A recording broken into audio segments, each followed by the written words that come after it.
Last time on Square Roots, Tetris pieces are arranged on a map. We also found out just how many licks it takes to get to the juicy center of an Yggdrasil. A 1, a 2, a 3.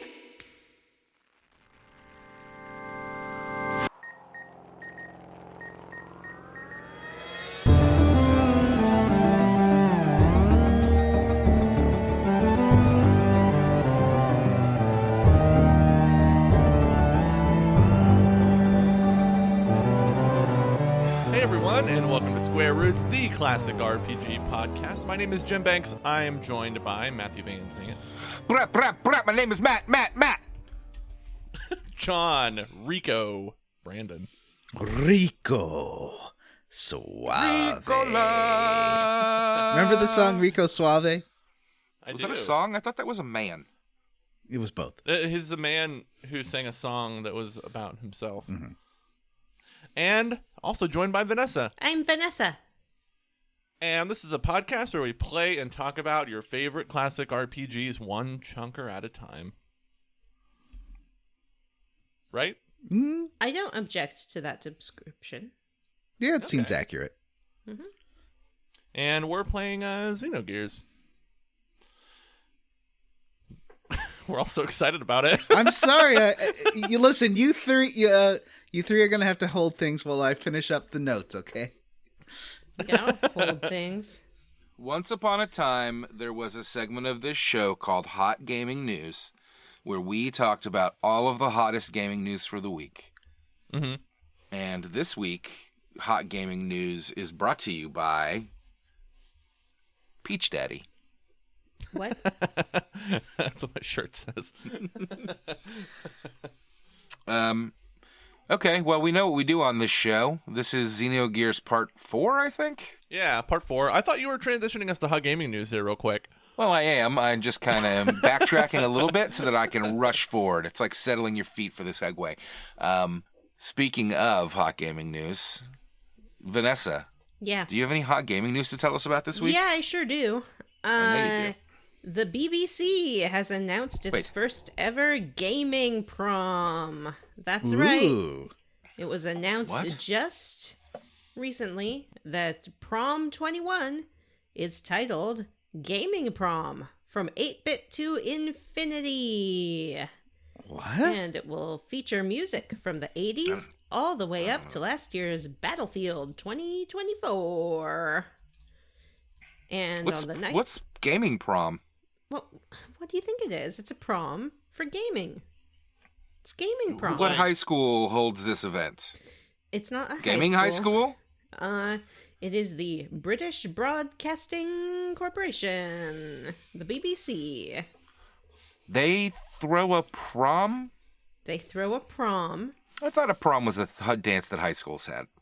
They throw a prom. They're going to play some music from Kingdom Hearts. It's their 21st prom. The performance will be presented by the Royal Philharmonic Orchestra. And on August 5th, it will be broadcast via BBC4. What is, like, is it like a cosplayer prom? I'm giving you all of the information I have and hoping that you'll stop asking questions because It's weird I that don't they call know. it a prom and not like a gala, right? I guess that's what it is. It seems like it must be a gala. It says the proms were founded in 1895 and feature a number of classical music concerts which take place each summer. So, this is a series of concerts. Wow. Oh. Those British people and their weird words. Mm-hmm. Lift, lorry. The gaming prom will include pieces from the following games: Dear Esther, Battlefield 2024, Kingdom Hearts, and Shadow of the Colossus. Oh, neat. Mm-hmm. So, tickets go on sale May 21st if you want to go to the BBC Game Prom, or you can watch it on BBC One, BBC Two, BBC Four, or iPlayer. Game Prom. Hot Sweet. gaming news. Game I have some hot gaming news. Please share. Activision Blizzard CEO Bobby Kotick was sued the other day by shareholders who say that because he was so terrible at running the company, he was not fit to negotiate the deal with Microsoft. So they are suing him and Activision Blizzard. Wow. That guy sucks. Yeah, he does suck. Apparently. Is that going to screw that merger up? I mean, I guess I don't really give a fuck. I don't know. It could be. It could. Who knows? I had a hot piece of gaming news. Okay.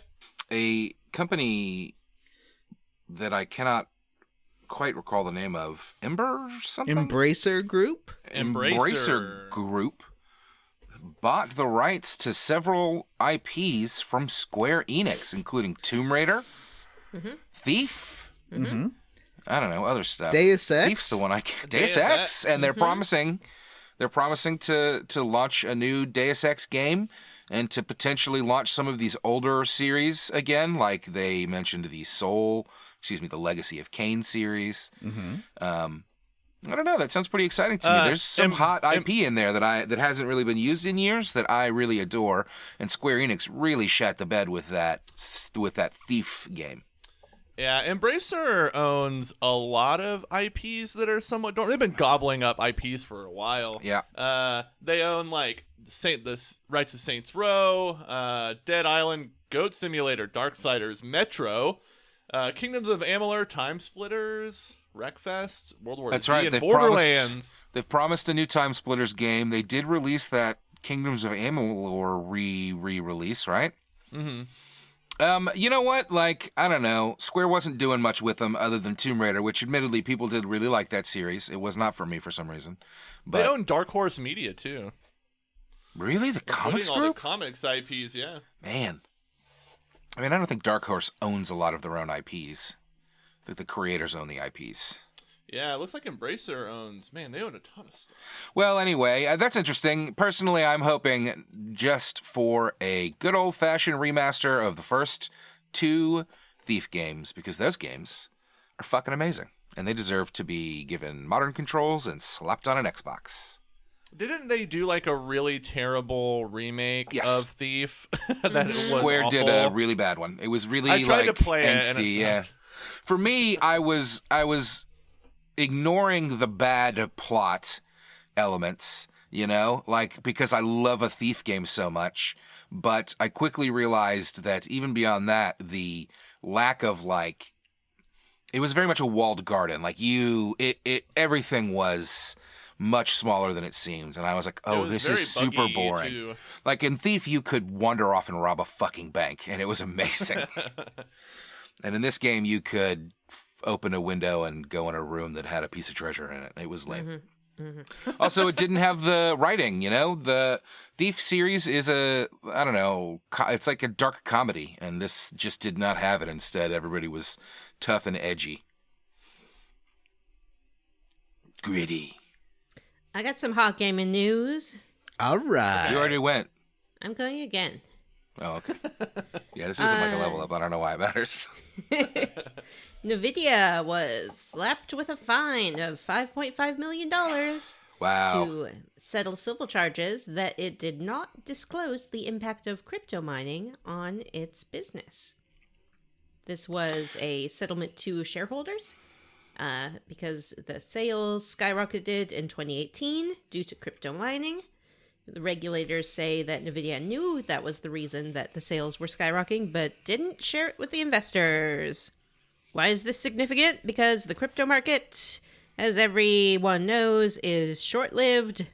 It is, not going to be sustainable. So if you're investing in a product based on the crypto market, you want to know that it's a short-term investment and not a long-term investment like gaming. Wait, but didn't Square sell off all those Western IPs so that they could really double down on getting NFTs and blockchain and crypto? That's Yeah. what they say, and the NFT market is bottoming out real hard right now.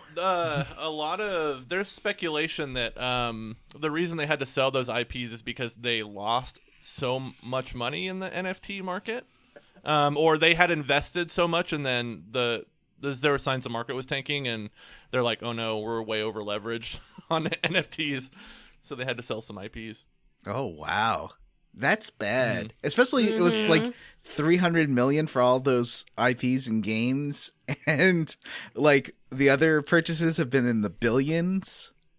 Yeah, like when I heard that Square Enix was like eyeing NFTs, I was like, oh no, there's gonna be like a Final Fantasy VII compilation NFT collection. That's the first thing that they're gonna fart out. Oh Like yeah. Square Enix feels like they really need to buckle down on their mainline series and kind of, I don't know, what's what I'm looking for? Renew their name a bit. And this is not it. But hey, they just sold off a bunch of IPs, and if they've got any fucking sense at all, they'll realize right now that this NFT thing is a bad idea and jump out of that as fast as possible. And then who knows? You know? Maybe they'll just focus on their fucking series that people love and put out good versions of those. Maybe Final Fantasy 17 will be the Final Fantasy 9 of this generation. Cartoony and fun. You can only hope. I God, I fully want another one of those. understand the urge as a company to sell NFTs because you're selling something for nothing, essentially, for very little effort. Yeah. But the only way to Well, actually sure, it's a sell scam. them, the only way to sell them is to convince people that there's a resale market, and it ain't there. It's all like just nothing. People pumping and dumping this NFT market. I don't have a lot of sympathy for anybody that's got involved in it and losing money, you know? And for the people that are involved in it and are making money, I don't have any respect for you. You're scamming people. I'm not they're interested. taking Like, it's advantage not of cool. people. It's a shitty thing to do. Shitty people doing shitty things to each other. So, let's just stay out of it. Vanessa? I agree. I think that you are either scammed or a scammer to be involved in that kind of thing. Perhaps with the exception of artists who are commissioned to be involved in these projects and don't really understand how they work. But if you look at who is actually running a lot of these coins, many of them have been fired for past jobs for all kinds of shady reasons, and now this is what they're doing. So come on. Come on! Hot gaming news. Anybody else have any HGN? I feel like that covers it. We should probably move into HLU. Oh, I've got one Hot level. last little piece. Breaking I think it was news. a couple. It was like a week or two ago that they found that there's signs that Nintendo has been, and this is unconfirmed, developing a GBA emulator for their Nintendo Switch Online service, which would be fun. Lots of GBA games would be good. Yep. So I thought that they didn't Link's Awakening already get re-released. That was a new version of A Link's Awakening. Oh, With, that's right. Doi, I have it. Pretty 3D graphics. Yeah. Ooh, I should play that some more. That's Johnny's bit play that again. of. I mean, as a retro person, I like to see old games come out, and also Microsoft's been really pushing people to look into emulation as a means of restoring games, and they seem to be talking like they want to get more of their old games up and preserved to be able to be played forever, and I think that's great. The ideal situation is that if you purchase a game, you are able to play it forever, regardless. Yeah, and right now, not all games that I bought digitally in the 2000s for my Xbox 360, I can play on my Series X. Yes. And that's great. Yep. That's like Xbox Steam. does it the best. Xbox does it better than anybody. Plus, the Game Pass is so far easily the best of these services. Oh, yeah. Well, let's talk about that in the level up. Okay. Hey, I can level up if that's okay. Sure. HLU, hot level up. I watched a great new show called Mystery Science Theater 3000. Ooh. The first episode of the new season of Mystery Science Theater 3000 premiered last night, and the second episode is premiering tonight, though as a backer, I already had access to it and watched it earlier this afternoon. Well, la-dee-da. I'm excited. I'm very excited that Mystery Science Theater 3000 is back. It is my favorite show of all time. And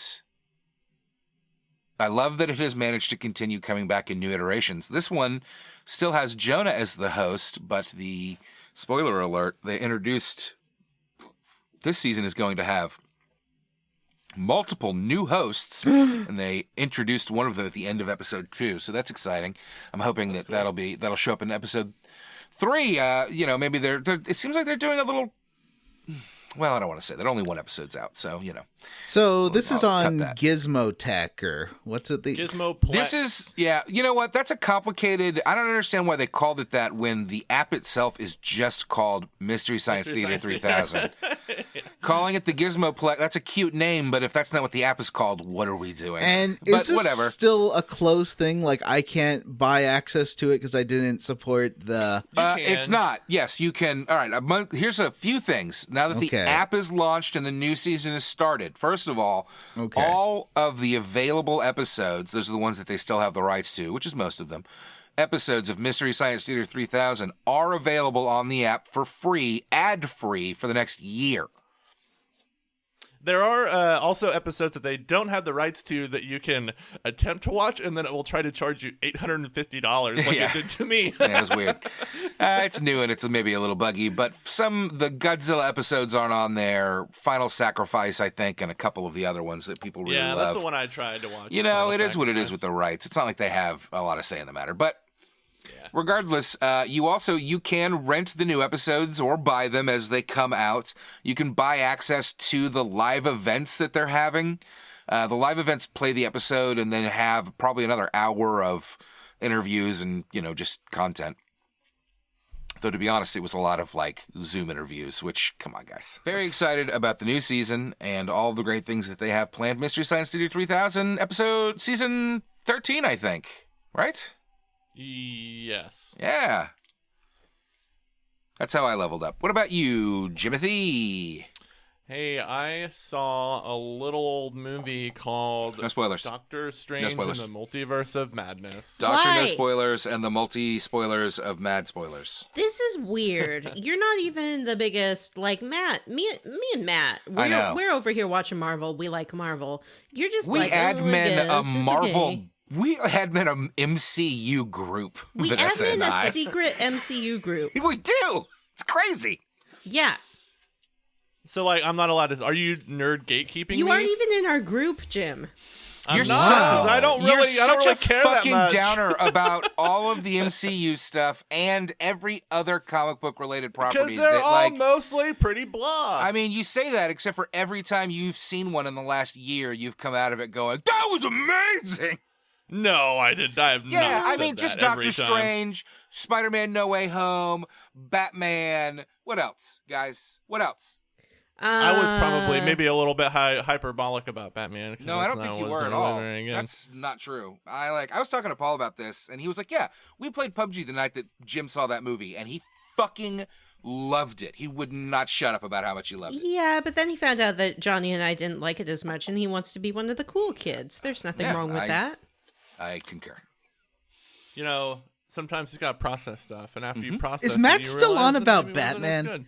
That movie's fucking Good great. I Lord. rewatched it. Get a few years over it. ago. It's What a fine. We can like different phenomenal things. movie. What a great movie. Just perfect cinematography, and Robert Pattinson was so pouty and handsome with his eyeballs and his mouth and his jaw. Oh, I get it. This is No, like no, no. We're not going there. We're not doing this. Yeah, I loved Moon Knight for Fucking love reasons. Moon Knight. I mean, Moon Knight was pretty great too, but I didn't want to use that as my level up. Matt thinks every Marvel thing is great. That's not true. Yeah, it's not true. What Marvel thing don't you like? I did not like Captain Falcon and the Winter Soldier very much. I didn't particularly like what was that multiverse show? Captain Falcon. There's several of the Loki? movies that I don't care for. No, I loved Loki. That was fantastic. Oh, the cartoon. Yeah, the cartoon, the what if the stuff. what if. There's been a lot Yeah. of there's several of the movies that I don't like very Hey, much. going back to my level up, I saw Doctor Strange in the Multiverse of Madness. And I'm just trying to stop you from spoiling. I'm not going to spoil anything. I've heard great things about it. I've heard that it's very Sam Raimi forward, and I think that's Some cool. of my favorite like Sam Raimi directing ticks, like the goofy transitions to God, other I can't wait. scenes. Some of the close-ups that he does and the Dutch angle stuff, like that's all in there, and I was glad they let him do that. It's really neat, actually. they're predicting that it's going to make over $200 million this weekend, opening weekend. That's because there's like 500 showings of it everywhere. Yeah. Like Well, there was I a mean, showing like every 15 minutes at my theater. That's It was, like, amazing most for of the Doctor screens. Strange 2, considering Doctor Strange did not make a ton of money, but True. it's still less than Spider-Man made. But it's another one that's going to Yeah. crack $1 billion fucking dollars probably, like from a Yeah. character that when everybody was questioning what they were doing at the time and who cares, and they're going to do a sequel and it's another fucking $1 billion movie. Fuck Yeah, them. good. I mean, good for Sam Raimi though. Maybe that guy's gonna get some more directing stuff. But like, Are you kidding me? He's I did- prolific. I think he can do whatever he What? wants. He's had a little bit of, I don't want to call it a slump, but he hasn't been quite as on the forefront in the past few years as he used I to think be, he- I don't feel. Burned out after doing He made that really bad Oz movie with James. That was Was bad. that I hated him? that. Yeah, that was Sam Raimi. Sam. Yeah, He's that got was a like few his stinkers. real big misfire. No, he's got That's a his couple of biggest, stinkers, I I think. think. I think he was burned out after doing 3 Spider-Man movies, and particularly by the third, the studio was writing the script for him, basically. And I think that he went and did some passion project stuff for a few years. I'm not shocked that he's making a big return to billion-dollar blockbusters. Yeah, good for him. I liked it. I think people should check it out. God, you're right. He did do that Oz the Great and Powerful. What a piece Yeah. of shit.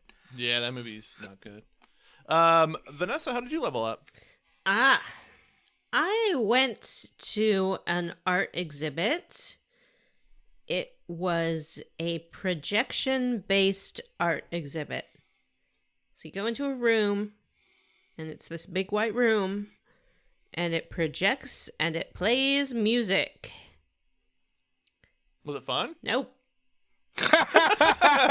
Why not? I found that I did not care for this particular exhibit.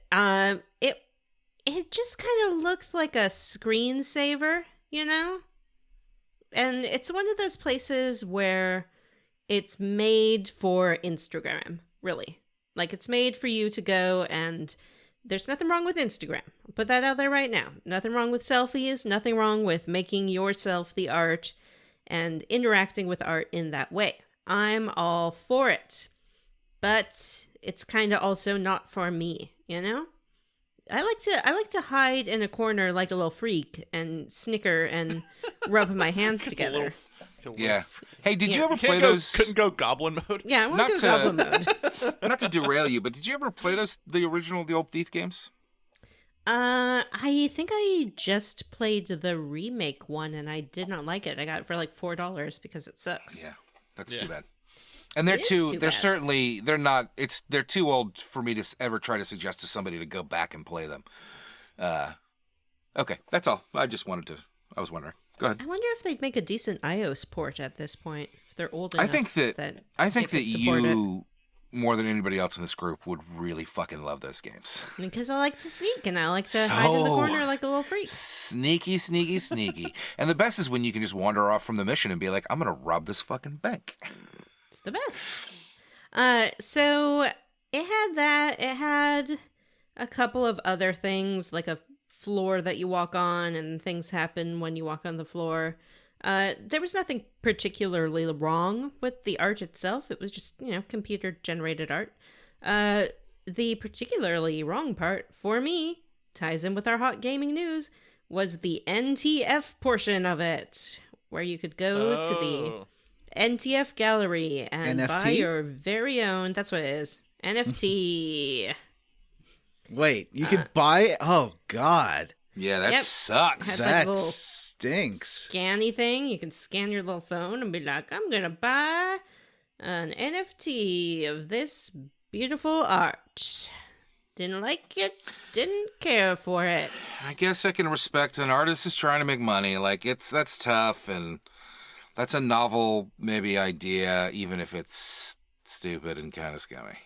Yeah, and I think that although I don't know what this particular place's business model is, I think it's more commercially inclined than being like a museum. You know, it's more gallery than museum, if that makes sense.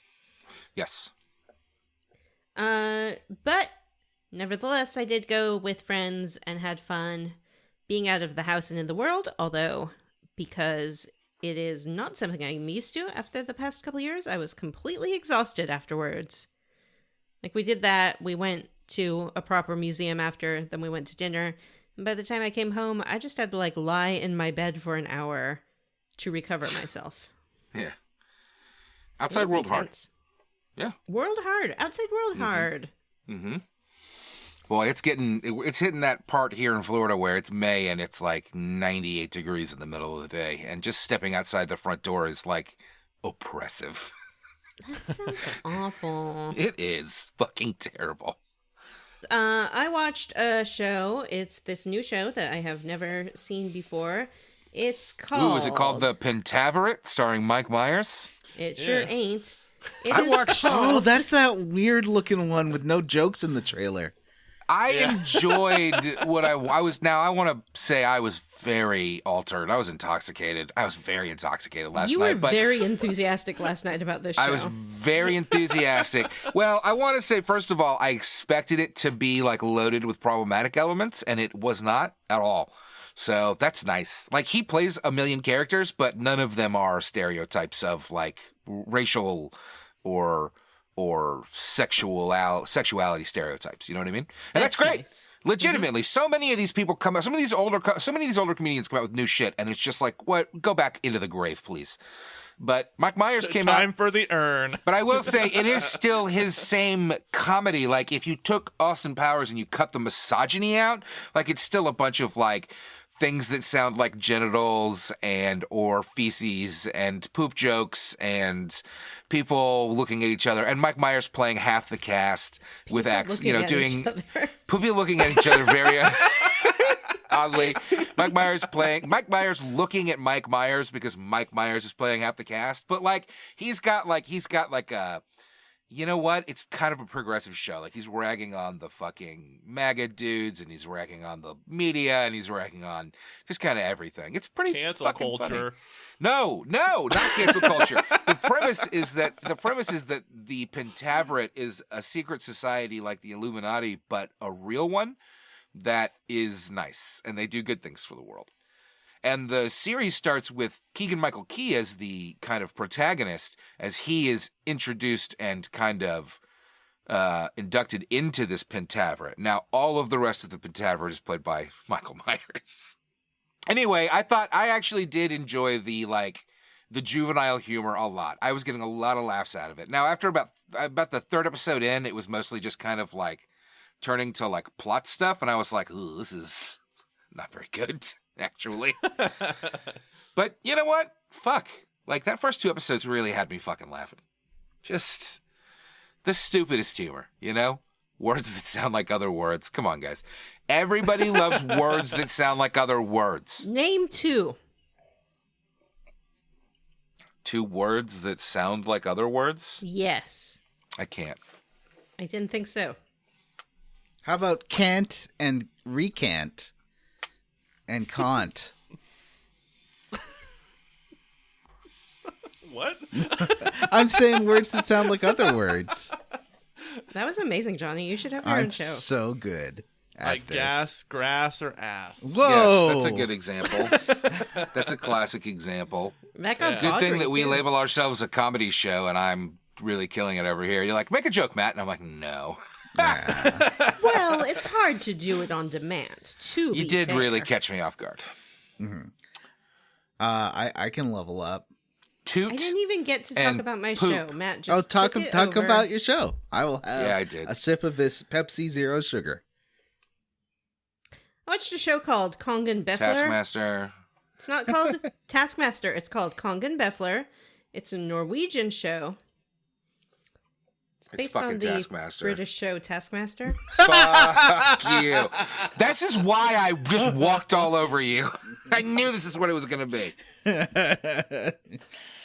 But it's now season 1 available on YouTube. If you like Norwegians, you might like Kongen Befler.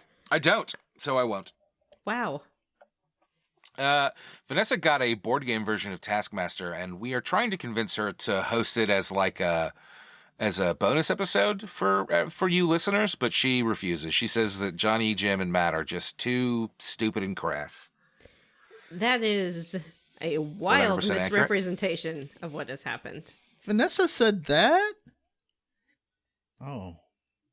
So I leveled up in a few different ways. First of all, I did find out that YouTube has almost every single episode of Mayday, Air Disasters Investigated, everyone's favorite dad show. I watched some of those the other night. Yeah, Jim's lady friend apparently is a big fan of Mayday, Air Disasters Investigated. She's a real dad. Yeah. Yeah. We watched the episode where the guy gets sucked out of the front window of the airplane, and he's sprawled on the nose of the airplane while they're holding his legs Yes. to keep him from flying completely out. Oh my gosh, it's hilarious. There were 2 episodes I saw in a row featuring their attempts at recreating 0G. Because, planes are in a dive or whatever. One was a true story of a pilot who was having marital troubles, who took, like pilots are able to take flights on other planes, and this is a freight plane, so he sat on one of the back jump seats. But he did bring a lot of weapons with him that looked like random garbage, so that it would hide in the case of a crash, and he did try to kill the pilots, and though they were all smashed in the head, but one of them was still trying to fly, even though half his body didn't work because he got hit in the head.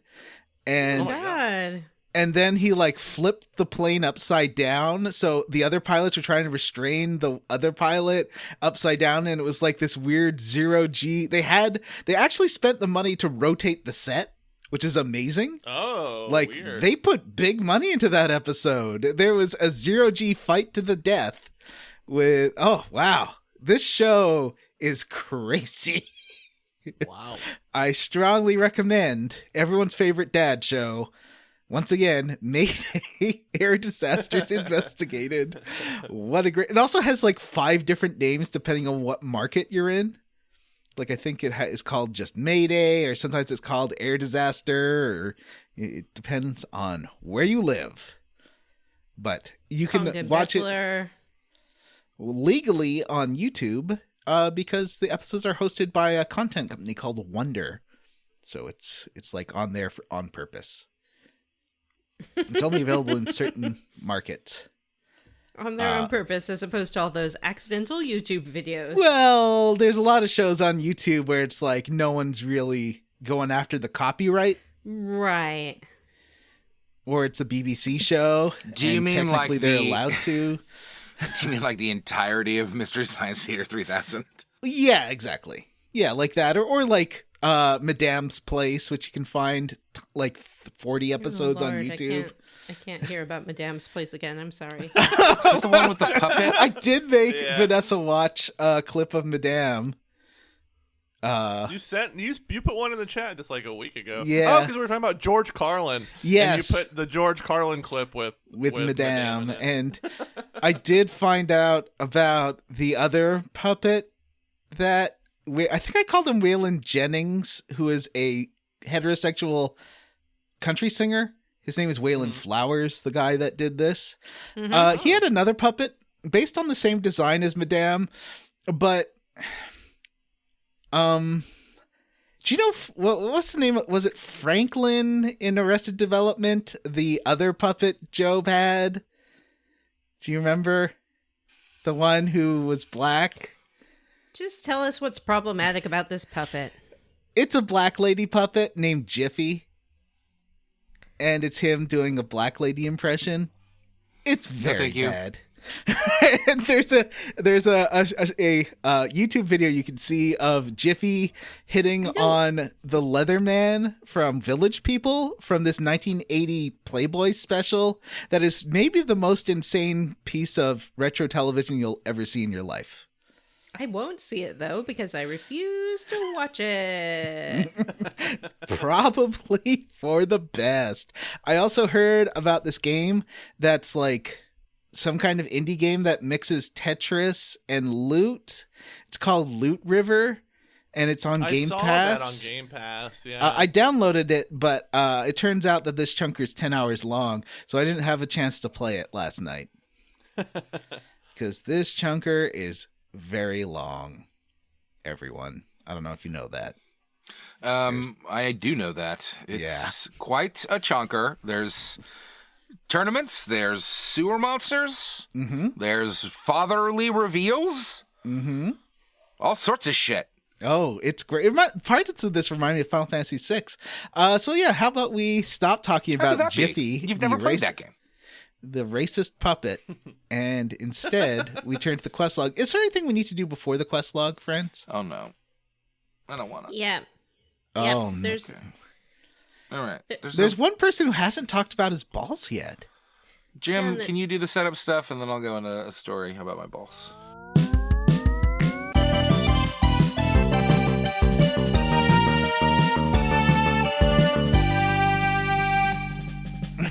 Sure. So before we get to the main segment of the show, I'd just like to remind our listeners that support for Square Roots is brought to you by Manscaped, the best in men's below-the-waist grooming. Their products are precision-engineered tools for your family jewels. Their Performance Package 2.0 is the ultimate men's hygiene bundle. Get some Manscaped and join over 4 million men worldwide who trust Manscaped with this exclusive offer. 20% off and free worldwide shipping with code SQUAREROOTS at manscaped.com. That's about 8 million satisfied balls. We got a great package in the mail from Manscaped, and it really speaking of solved great packages, it really solved, let's say a minor problem that I had. Oh no. And obviously we don't want to be too grotesque on this show, so I don't want to get too in detail. But let me just say, how do I put this? My balls really smelled bad. My balls smelled so bad. Anybody that walked by me, they just looked at me with a look on their face that said, your balls smell bad and I can smell them from here. It was a real problem. Outwardly smelly balls. Outwardly smelly balls. I mean, like, my wife left me because of my smelly balls. Take my wife, please. No. Take my wife back, please, baby. I use Manscaped now. Ball toner, ball deodorizer, all that swamp mess that you're used to down there. You know, that stank that you get in your drawers, all that swampy, stanky mess. This ball deodorizer is gonna clear that all up for you guys. Listen, let's be honest. I'm not the only big, heavy man out there talking about JRPGs. And you know what they all need? Ball deodorizer for their stanky, stanky balls. Because it works. So if you've got just stinky balls, Manscaped ball deodorizer and Manscaped ball toner to keep those boys looking fresh. Is that it? Did I have to say anything else?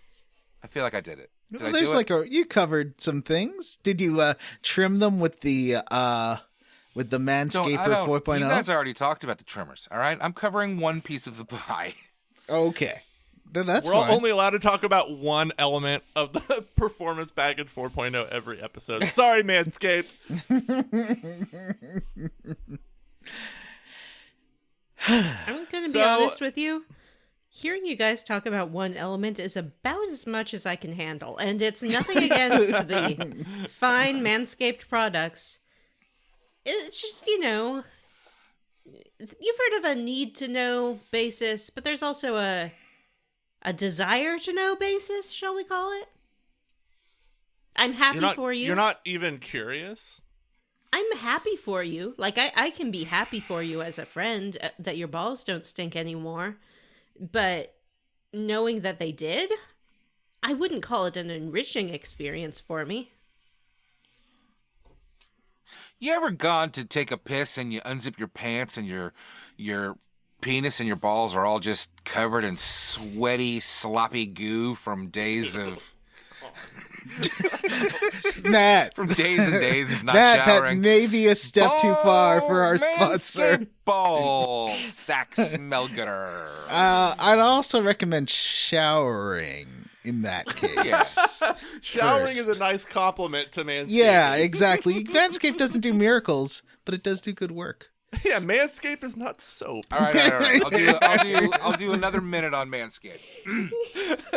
I also would like to tell you about what's it called? The lawnmower? Lawnmower. Yeah. Guys, The I had weed whacker, right? The weed whacker. Listen, this is for real, and it's not gross. I had a big old poofy, fuzzy, sticking out all over the place beard that was a big mess, like some sort of lumberjack man. And I got it all cleaned up, looking tight on the sides. This is where you compliment you fucking idiots. Oh, It looks great. Thanks. Yeah, good. Yeah, wow, great job. Ooh, wow, great job. But I kind of thought Yeah. it was cute, fluffy before too. Well, it's still but fluffy you're on the into that bottom. kind of stuff. That's you know? true. I That's do Still got think that it's bottom an improvement. fluff. Because the Manscaped lawnmower, weed whacker, Wait, weed whacker's the ear, nose, hair trimmer. You're right. It's the lawnmower. Lawnmower 4.0 trimmer. the lawnmower 4.0 trimmer allowed me to clean that whole mess up.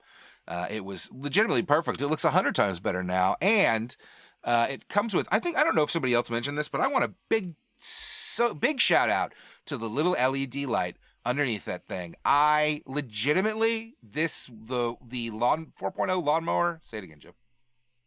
Lawnmower 4.0, and the light you're talking about is a 400K LED spotlight. It's fantastic for getting those soft spots on the neck, particularly if you're a beard boy like me and you've got to get underneath things, It's fantastic. So, Manscaped, use our sweet hot code, like my hot stanky balls, Square Roots at checkout to get your Manscaped Pro Performance Package today.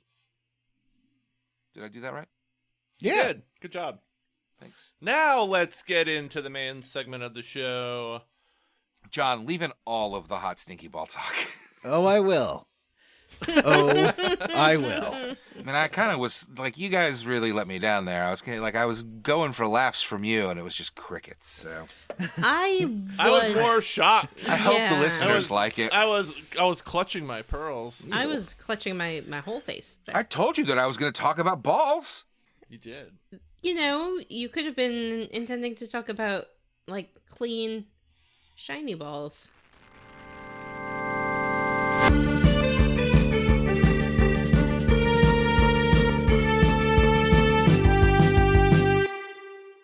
Goodbye, listeners. Maybe next week Matt can tell his vasectomy story again, because I love it, and it fits right in with Manscaped. I don't see how that's the case. Balls. Okay, goodbye. Bye. Bye.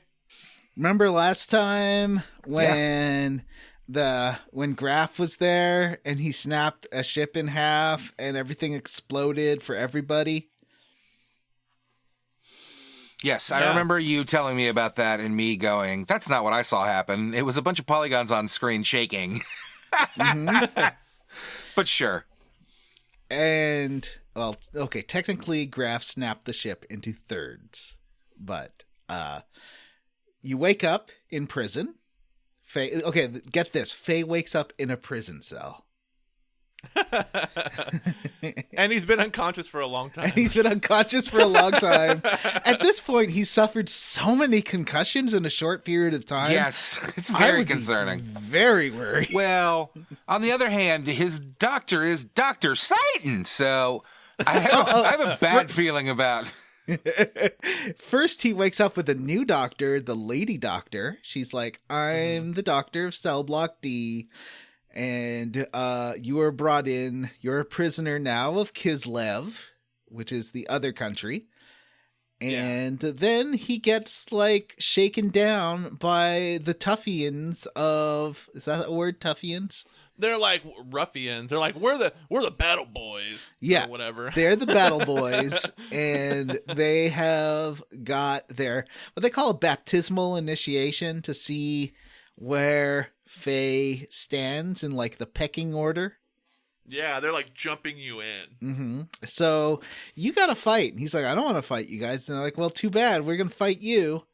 And so they all fight him. There's like Leonardo and a bunch of other ones. Yeah, there's like 4 or 5 of these guys that aren't Rico, right? Yeah, there's 4 non-Ricos. And so based on how many of these fights in a row you can get through, you get assigned a rank.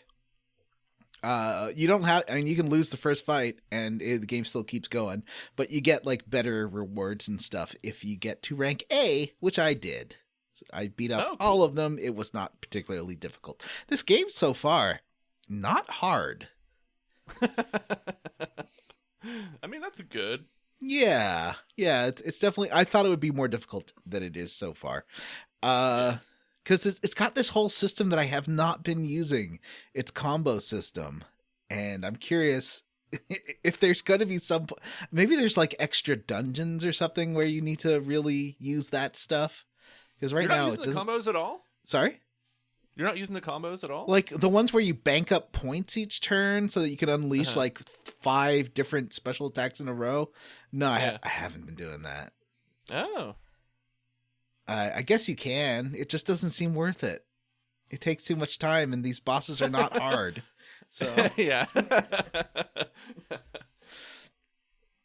So I defeated the first 4, and then Rico's like, okay, well now you got to fight me to make sure you're not better than me. And Rico destroys Faye. He just like explodes Faye, and Faye gets knocked out. He wakes up. He like refuses to fight at first, though, right? Yeah. But even if you try, Rico can one-shot kill you. So then, the fight you're supposed to lose. By the way, to speak to what you were saying, the combos are fucking amazing against bosses. I mean, you're not wrong that you don't really need them, but like, you can one-shot the bosses, not cheating, not grinding yourself up to level. Yeah, but you have to take like 6 turns at first before you one-shot them to use the combo system, and it's like, I guess I could. I just have. If I start losing fights, then I will. That's where I sit on that. Faye wakes up. Telling me about where you sit. In prison with the lady doctor after being knocked out by Rico. She's like, yeah, you fought Rico. He's the baddest bad boy of all Bad Town. He's the most battle boy. We need to describe Rico because he looks like Blanca. Yeah. He's got some like red hair. He's kind of green. Skin. Isn't he orange? Is he orange or is he green? I think he's orange. He's green. He's wearing green. Let's look at this picture of. Oh, he is green. His hair is orange. Oh, like Blanca. Xenogears. Here. I'm just gonna copy this picture of Rico into the notes here. There we go. Here's some fetish art of Rico. Not too NSFW. Yeah, it's pretty SFW. Yeah, he's got green skin. He's got red hair. He's a big beefy boy, like he looks like Blanca. Like it's not even an exaggeration. That's just what he looks like. So let's for a moment talk about the Street Fighter the movie. Remember that movie? I do. I love that movie. Remember how hot Zangief was in it, and how when you watched that at 16, he gave you funny feelings that you weren't really ready to process. But he was the best part of that movie too. Zangief was like the funniest character in that whole movie. Remember how Blanca looked in that movie? He didn't. Yeah, he looked stupid. He was terrible. They did such a great job with Zangief, But Blanca was just like a green dude with a bad wig. Like, I don't know. I guess it's hard because you need like Hulk level CG to really get Blanca good. Yeah, they really kind of failed at Blanca and Dulcime. Not good. Did Dulcime have stretchy art? He did for like no, he wasn't. He was just a doctor. He was just a doctor that got like blown up at the end. Oh, huh. All right. Well, so yeah, this is Rico. He's the head of the Battle Boys. And he destroyed you. So the lady doctor's like, well, you did super great. Well, depending on how you did. Since I got rank A, she's like, oh, you're going to get some bonuses. If you do sewer battles, you're going to get bonuses. If you do battling, what a great job. You're such a special boy. And I was like, oh, thanks. And so I went upstairs. So you get to sort of explore this prison town. It's sort of like Sector 7 a little bit. It gives me real Sector 7 vibes, but instead of pre-rendered beautiful graphics, it's really bad, confusing PS1 graphics. And I like PS1 graphics, but this map, not good. Look bad. I mean, this is how I feel about the entire game, but okay. I think that this game, like when it's showing cute little polygon ships docking with each other, can look really fun. But yeah, it does. The and the mechs look okay. Like some of the stuff looks very like not diorama-y, but like little models. Yeah, yeah, that stuff's fun. But this area is awful, and it's all the city maps here are really painful to try and navigate. But you can walk around. There's a bar, and if you go to a bar, there's a little rat man who's like, hey, bro, can I call you bro? And Faye's like, you know what? I don't really. Awesome, bro. It's really. I want this. Like, I can't read dialogue from this guy and not have Master Splinter's voice in my head. And the fact that he's calling Faye bro all the time is very disorienting. Well, I mean, you could see him doing that in the movie. Be like, well, you know what? Actually, Master Splinter's voice is racist. Let's not do Master Splinter's voice. Now that I think about it. I mean, he is a Japanese rat. Is he? I thought he just watched a lot of martial arts movies. No, he was like Shredder's pet rat or whatever. Shredder's whatever. He grew up with Shredder. What are you talking about? Right? Master Splinter was it depends on which version you're talking about. It's different all the time. In the movie, that's one of those things. He yes, trained in the watching, movie, like yes. Shredder's brother, yes. rat or whatever. Yes, in the movies, he trained by watching Master Yamoto or whatever. Yeah, but there's it changed. I think it was Master Yoshi actually. Yeah, maybe it was. That's one of those things that's changed with every iteration, though. So it's which movies are you talking about? Like Vanilla, the original Ice Teenage movies? Mutant Ninja Turtles movie. Okay. Yeah. For sure, because I remember the little puppet rat doing the little fucking martial arts in its cage. Yeah. Yeah. Apparently, no matter which version of the movie you watch, like there were terrible hours and people forced in these suits and totally underpaid because they weren't considered actors and stuff in both productions. What are you talking? Why do you keep saying both? Oh, the Michael Bay, the Michael Bay ones and the original. There's just like horrible labor. That second, Out of the Shadows is not bad. I liked that animated one that they did, the TMNT animated movie. I liked it. Honestly, got a great Black Betty needle drop in it. Oh, Black Betty, bam, bazam. The best TMNT series since the original is that Nickelodeon CGI series that ran like 6 seasons and was legitimately fantastic. Legitimately, my kids would watch it, and I would be like, "Yes, this is a good show." Even my wife would be like, "This show's fucking great." She was not somebody that watched cartoons, you know. All right, so how did we level up? Jim is Peach Daddy. Johnny is Peach Dummy. What? And I guess that makes me Peach Ditzy. Mommy. So I imagine that Hammer sort of talks. He's like, yo, bro, it's really good to see you, bro. Oh, no, that's not how I hear it. That's not how I read it at all. I read it as much more like a whipping boy character. Like, bro, hey, bro, Bro, don't be so hard on me, bro. Like a Weasley guy. Yes, Okay. thank you. Yeah, he's like a big mouse man. He is a big. Yeah. He's got little pin. They call him a beastoid. That's right. Oh yeah, they do call him a beastoid. And He's there's got a like little. demi-humans and animen and beastoids. Like, pick one, motherfuckers. What is this? Someone the in our beastoids Discord are says when two animen fuck. An animen is when a man and an animal fuck, and a demi-human is when an animal and a demi-human and a human is when a demi and a human fuck. Mm-hmm. Demi Moore. Yes, obviously. Yes. Rumor Willis is the result. Striptease. Yeah. G.I. Jane. So are you Shit, here saying comes Will Rumor Smith. Willis is a demi-human? What? No, cut that. No. Well, it's if looking at the Wikipedia, it says that Hammer is a rat demi-human, but they do call him a beastoid. They do in the call him a game. beastoid. They call him a lot of things. So he is like the town's. I don't know. There's this character shows up Are in a you lot of saying things. that like beastoid is a slur? Maybe They're like animen and can beastoid get is the what they information call you 'em. need. I don't like that.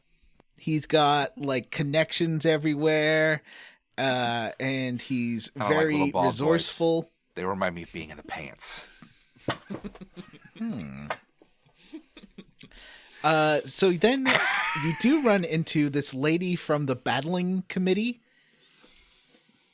Yeah, Yeah, this she's is like, what's we, her name? we Rue? almost Rue never Cohen. talk to these gross prisoners. Yeah, she deigns to go to the bar to find Faye, and she's like, "I'm from the Itty Bitty Battle Committee, and I am here to try and recruit That you." should be the title of the episode. I think we've had other Itty Bitty Blank Committee. That doesn't titles matter. before. This is still a good title. But yes, we definitely have. Yep. And so Rue's there trying to she's like, "Bring back my girls." Huh? Rue, get it? And then she tells Faye that Shantae, because he's gonna stay in the battles. This is RuPaul's Drag Race jokes. It only makes sense if you've seen that. Well, nobody here Joe. has, so Faye wakes up in prison. And then Faye goes back to and Hammer's like, "Oh, I want you to meet the new doctor." The lady doctor left. We have a new doctor, and Faye's like, "Why is this important?" And Hammer's like, "Yo, bro, like this new doctor knows you and shit, and you would not believe who the new doctor is. Satan." Titan. Because Satan heard that Waytal was brought over here. Walter the robot was brought over here. And Needed input. need input, Satan.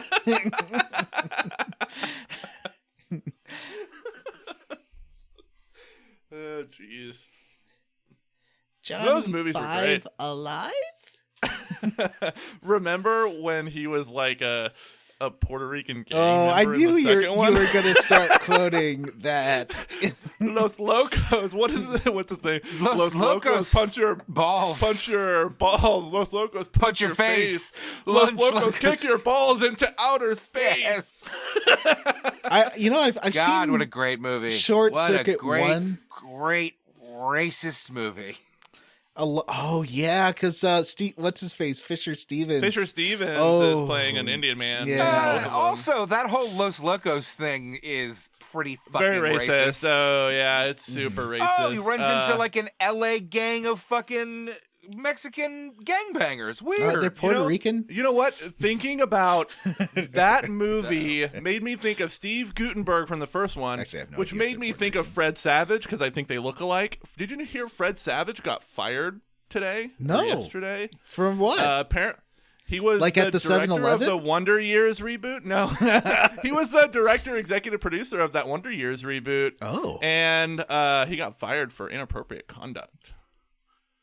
Oh, that's no But good. like, I think it was just him being like a huge asshole, not like sexual misconduct. I think he was just being a fucking jerk, like an abusive jerk to the crew. Yee. But I know how much Matt loves a Fred You Savage. said that today, and I don't know why.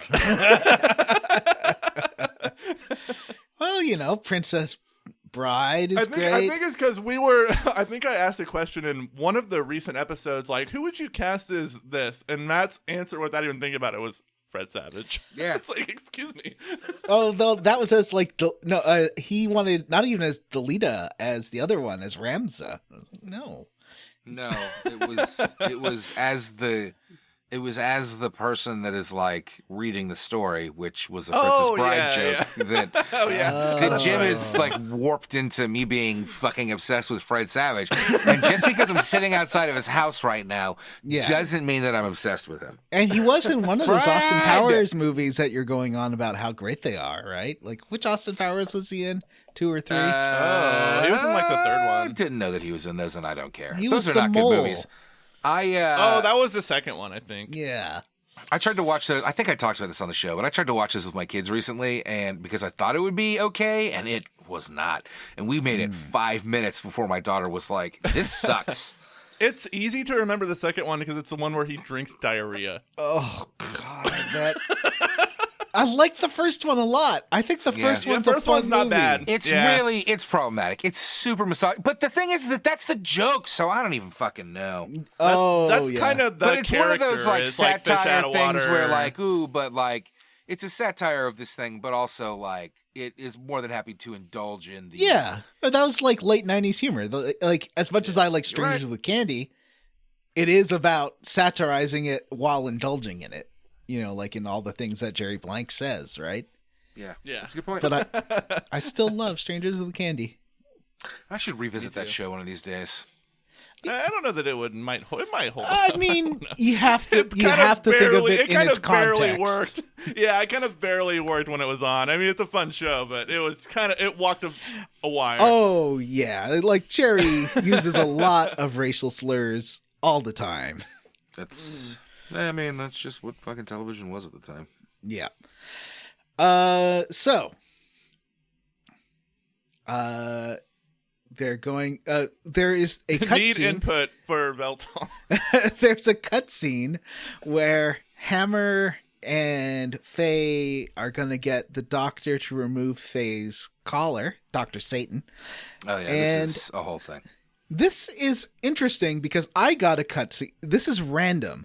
There's a small random chance, I looked this up, that he will fail at removing the collar, because if he succeeds, then you get money and it's, then you don't have the threat. Oh yeah, I should mention, when they're prisoners, they get fortress style bomb collars put on them. I didn't even talk about that. And that's a great time to talk about Suicide fortress. Squad collars.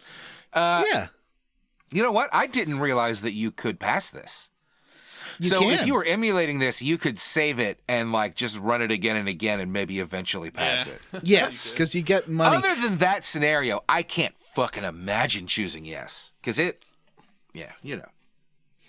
I told him to take off the bomb collar, but then he gets like a weird flash. And he Yes. starts thinking about it going wrong, and he's like, it was like a real Dead Zone moment of, I saw your family, and you were trying to take off the bomb collar, and then it exploded, and they're all killed. So don't try to take off the bomb collar.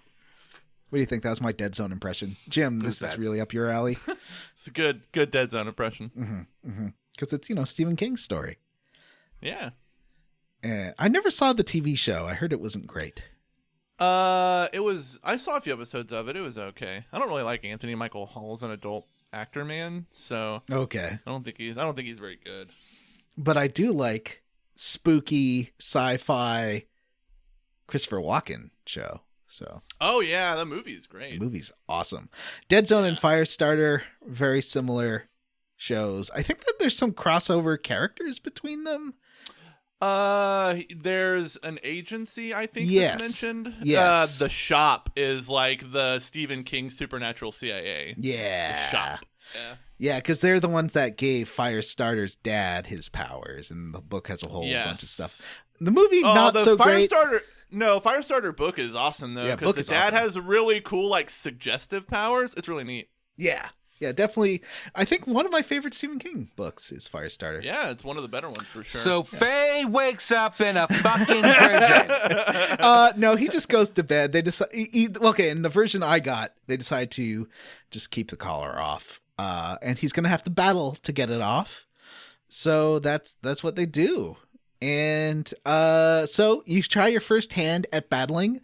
There's a bunch of menus. The game is very worried that you won't understand the mini game, the bullshit mini game that is battling, and does try to. It does the square thing of not actually letting you play it, but sort of showing you how it works. It's one of those things where I think actually doing it, it's pretty easy, but instead they give you like 18 menu pages explaining how each function. This is a real 90s Squaresoft thing, and I it's one of the things I'm glad we're kind of over in video games, because it's really annoying and frustrating. But you start battling and it seems to be going okay, right? Like, but then your robot starts exploding.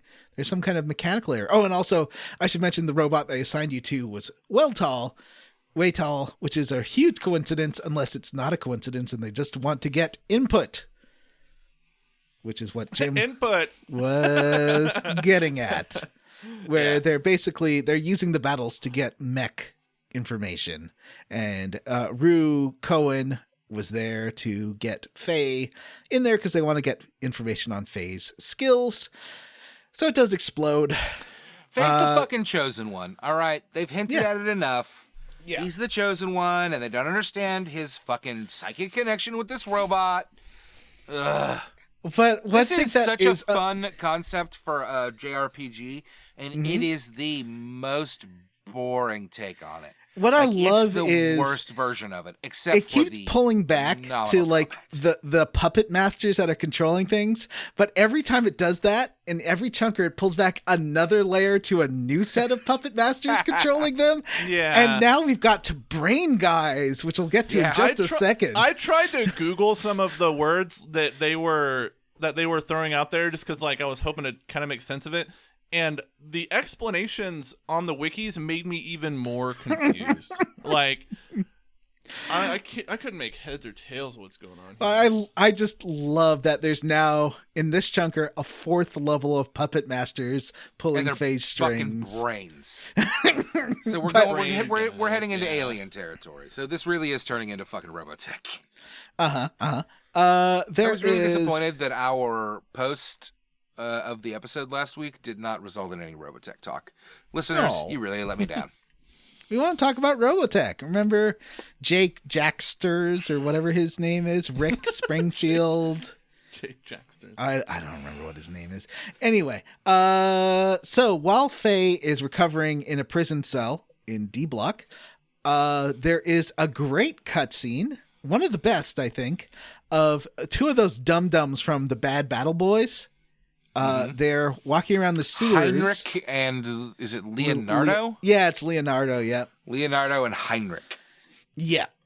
And there's a real Evil Dead camera following them around. It's all red. It's like scooting around corners and looking at them and watching them like as if it's Evil Dead. And I love that. I drank all my wine. But you know this reference, right? Like the Evil Dead monster cam. Yes. Yeah, of course. Okay, good. Sam Raimi's favorite trick. I mean, when he brought it into Spider-Man 2 for Dr. Octopus, it was one of my like most tickled by a Easter egg moments of my life. Yay! You know what I'm talking about? That great scene. I've only seen Spider-Man 2 once. When they are like attaching his arms and there's like it's the silhouettes and chainsaws being held up and people screaming. Yeah, Jim knows what I'm talking about. When they're operating, it's a big extended scene where it just shows these arms like murder all of these doctors. It's a big homage to Evil Dead. It shows like the things like coming like extreme close up of people's face. It pulls one of the doctors away and like leaves nail marks on the floor. It's so wacky and funny. A lot of it's done in silhouette. That honestly is my personal favorite of the three. I know that's probably not a fucking hot take. I like that's the third. Take. I thought it does some really great things with Peter Parker's character. Excuse me, what did you just say to me? That third movie. It's so 100% good. agree with you. Nobody enjoys Venom Peter Parker, but I love that part of the movie when he's dancing and fucking buying new clothes and going to the club. It's funny. Turns That movie into could have Pete been. That should have been Wentz 100% from of Fallout that movie. Boy. Pete White's, People just No, didn't you got it get right the first time. Pete Wentz. Oh, okay. It's like a nerdy guy's version of what's Yeah. a cool person does. Yeah. And like that's him being Goes his to a version of jazz cool. club, snaps his fingers in time to the music, pops his collar. So silly. So fucking good. So, Faye wakes up in prison with Dr. Satan, and they're like, well, actually, you did win, even though it seemed like you lost because your mech exploded. The other two's mechs exploded more, and they got disqualified, and so you won, which is great. So then you go like, it's every day you go battle 2 more dudes. It's a whole 5 days in a row. It cut to Floating Brains talking cryptically about destroying Kislev because they know too much or they're getting too advanced. Then the lambs, there has to be a purge because the lambs are too advanced.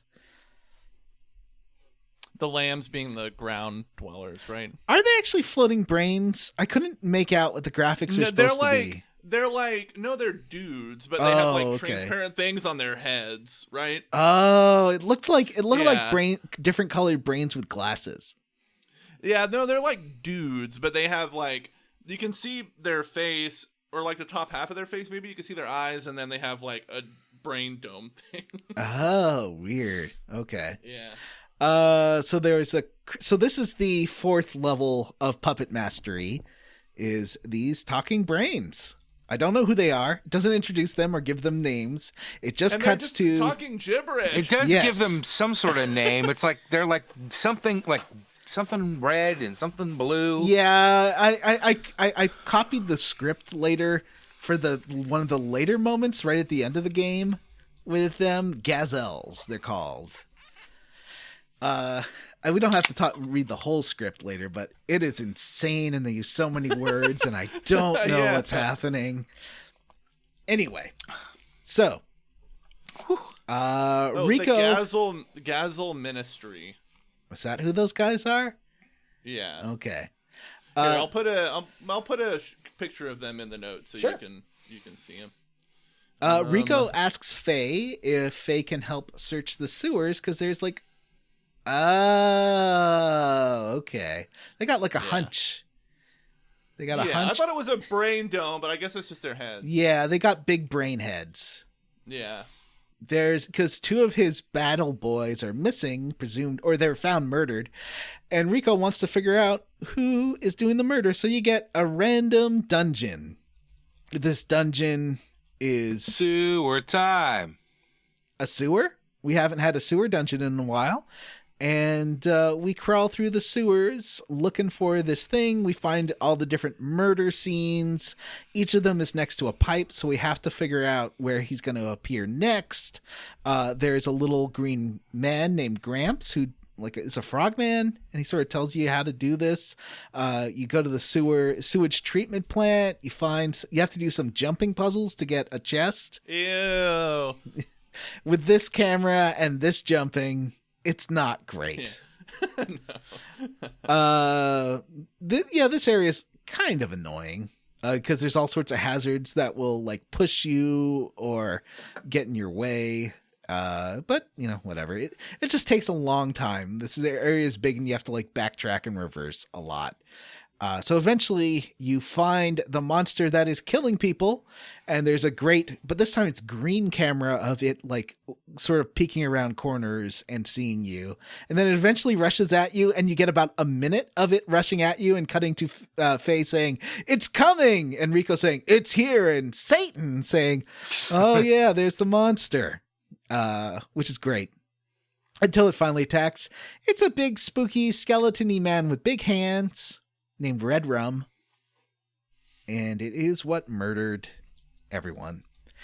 And you defeat it, thus saving the sewers. And then Rico's like, well, it was great palling up with you. And it was great having Rico in the party because he's a big beefy dude and he does wrestling moves. I think love Red it. Rum looks really cool. Yeah, Red Rum's a cool looking boss.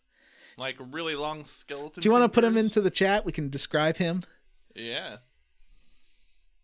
Rico kind of reminds me of Magus from Chrono Trigger a little bit, but like green and stronger. He's more of a burly boy, a beefy boy. So Red Rum, Burly beefy boy. yeah, Red Rum have a skull, have big long. Oh, Vanessa's not here for those long fingers, but it's sort of like a fuzzy dinosaur. And there is one thing that Satan notes. He's like, oh yeah, but before he was once a man. Was once a man. My favorite G.I. Joe, the movie quote. Yeah. When That Cobra was a Commander Cobra turned into a Commander. real snake. And you know, Cobra La. One of the That is the only remaining G.I. Joe media that I'm interested in, like, revisiting in any way, shape, or form. What about a compilation of all the knowing is half the battles? No, thank you. Oh yeah. Those are I'll watch great. that. Yeah. I have a pink, I want to say vinyl purse. Anyway. Oh, speaking of racist 2000s humor. Those G.I. Joe PSAs. Yeah, that's what I'm talking about. That's why I don't want to watch them. But I'm talking about the original ones, not the redubbed ones. Anyway. So, you defeat this dude. It's great.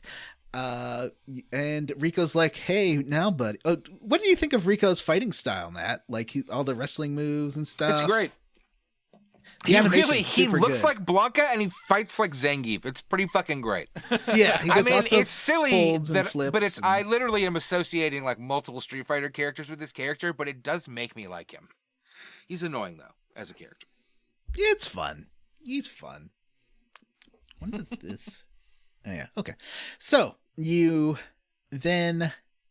like, we're going to be enemies again because we're going to have to fight.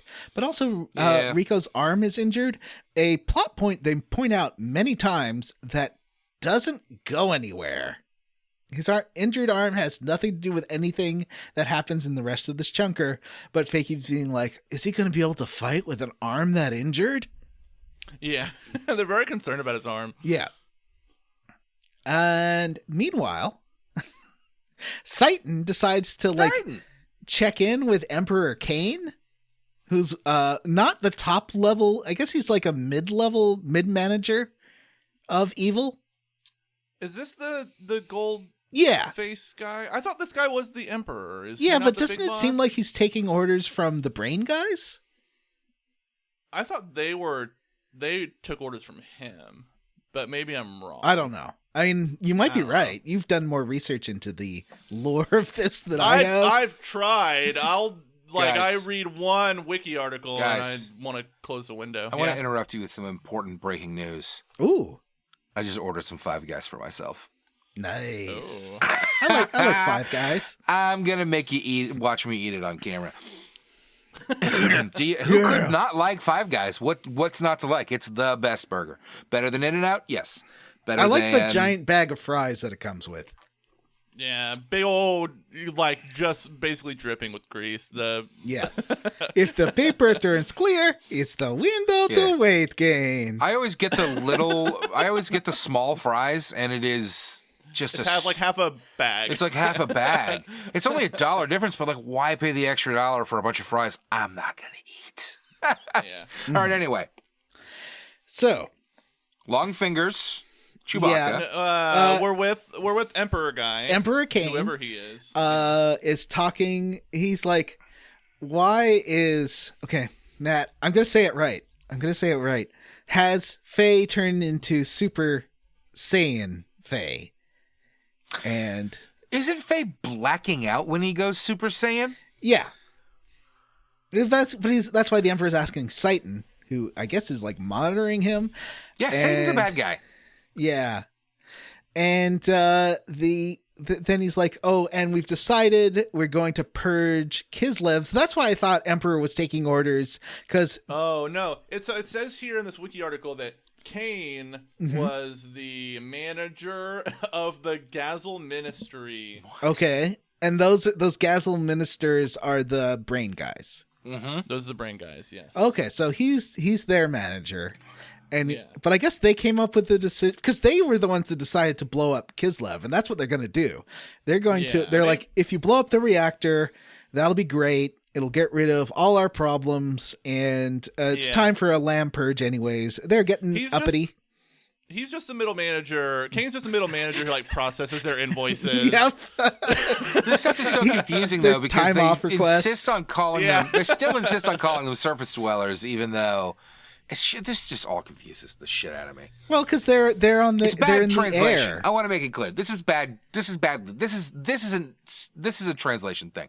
One of the listeners was saying that this game had two of the translators quit because of religious reasons, and so it ended up being one guy having to do this whole game, and that's one of the reasons that the translation ended up so bad. I can understand that from like 90s, like I don't know. But this also, like, this game has typos. Like, you never see a Squaresoft game with typos. Well, I guess you do. But this one has a lot of typos, and I thought that was unusual. It feels like it was kind of like that part of the production was very rushed, I think. Yeah. Yeah. I feel like they didn't have a lot of time either. Can I tell you guys a Kane-related joke? Sure. Or a Kane-related story, I guess. When I saw Doctor Strange the other day, you know, sometimes you get those like trailers for just like small, like made-for-TV movies that are gonna play it like as like a special event in a theater. Yeah, you ever seen those? So there was one. It seemed like some Christian movie, and it was starring Dean Cain. Oh yeah. And when the name Dean Cain was announced and he came on screen, the guy next to me busted out laughing and said, "Fucking Dean Cain." Are you suggesting that that in your movie version of Xenogears, Emperor Cain would be played by Dean Cain? Because I'm here for it. Because we would never give money to a fucking conservative douchebag like that. Dean Cain would not be in this production the way the liberties that it takes with Christian symbolism, I don't think. Yeah. I have a question though. Why? So Dean Cain's super Christian guy. Why was he in the gay romantic comedy there that he was in like in the late 90s? I can't remember what that was called. Guys, hey, hang on. Maybe he hadn't found Jesus, hadn't made his personal relationship with Jesus yet. Maybe his acting career hadn't gone into the toilet, and he blamed millennials and loved Trump, and is now getting like jobs as some sort of fucking star fucking Jesus. Like, go fuck yourself, you horseshit piece of shit human being. I feel like if you're like a mid-level actor who has trouble getting work, just say that you're like a Christian, and then because Christian productions are just looking for any kind of acting credibility they can get, so they're going to be in every Christian production from now on. Wasn't that what Cartman did? Him and Kirk Cameron. That's what Cartman did with music. Yes. He started his own Christian rock band called Faith Plus One. You know, that was a good episode. And took all those like raunchy kind of 70s like easy listening songs and just straight out words for Jesus. Yes. So it was like, Jesus, I want to lay in front of the fire with you, and like all this kind of stuff. It was actually pretty funny. So, yeah, I find it weird whenever I see a movie that does have those like Christian trailers. It's like, did I go see I always doubt the movie I'm going to see if it has Christian trailers in front. Like, did I make a wrong choice? Is this going to be a secret Christian movie? Why are there Christian trailers in front of it? But I think sometimes they just pay for it to be in front of normal movies. Yeah, they do. Yeah. There's nothing. That's got nothing to do with the movie or the production of the movie. I don't have any fucking control over that. That's the theme. Yeah, but it's like if you see a kids movie, then you can have kids trailers, and if you see like a conservative movie, it has more conservative movie trailers. If you see A24, you get A24 trailers. Yeah. Anyway, so where were we? They're going to purge Kislev, which does mean throw in a bomb at a nuclear reactor. And it's going to make the town uninhabitable for 1,000 years because they want to make sure the technology under Kislev is not used by the lambs. What? So it seems like every time these guys come up, they talk about them being right over technology. Yes. I don't. Is that because is this the shit that's buried in the ground that everybody's trying to excavate? I don't. Yeah, I guess. I don't know, man. They keep talking Is it about more the gears? gatekeeper. I don't know what the there's a gatekeeper gatekeeper is. somewhere because there's a gate. There's Animus. Yeah, guess there's Animus. That blew me. That threw me off. I was legitimately like, Jesus fucking Christ. I got into this weird circle in the wiki where I was like, okay, what's Animus? And then it was like, Animus is what there's makes one up thing they anima. talk about- well- and then I clicked on anima to understand what anima is, and it says, all it said was anima is made up of animus, and it's like, what is that? Then cut to Solaris, and Ellie is talking. You know that crew of dumb bad guys, like they're the real Rocket Squad. What are they called? Rocket Team Rocket. Yeah, they're the real Team Rocket. Don't insult Ellie's Team Rocket like that. These are the fucking guards from Rogue Galaxy. Okay. Well, Ellie's squad. They're like Ellie's like, hey guys, do you think like we might be blowing up a city and maybe that's bad? And they're like, it's kind of weird for you to be talking about it because we're like ex-surface dwellers, but you're like a fancy upper class lady from a good family. And she's like, yeah, I just think like maybe killing all these people would be bad. And they're like, well, this is weird talk coming from you. Anyway, back to battling. Faye wakes up in prison, and then he decides to go.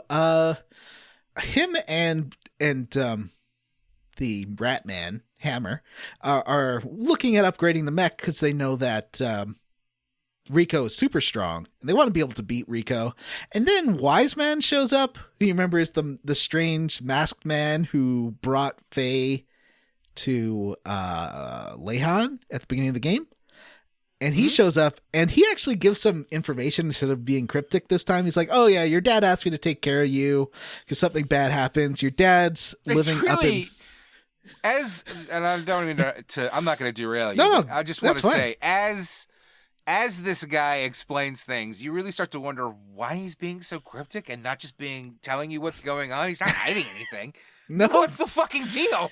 Like, yeah, 3 years ago I brought you to Lahan because your dad asked me to. And Faye has a lot of questions about that. And he's like, yeah, well, I made a promise to your dad. He's up in Shabbat now. And Shabbat being like isn't that a Hebrew word for the holy day? Like, I don't think it's quite the same, so I'm not going to comment on that. Okay, But- I don't know. It seems like they're throwing in some like Jewish words Maybe. and things in here. So it's very odd, is what I'm saying. Anyway, they decide to fight for some reason. I'm not sure why. I guess Wise Man wants to test Faye, so there's a fight against him. It's Is actually that why? what? Is that why to test him? I don't know.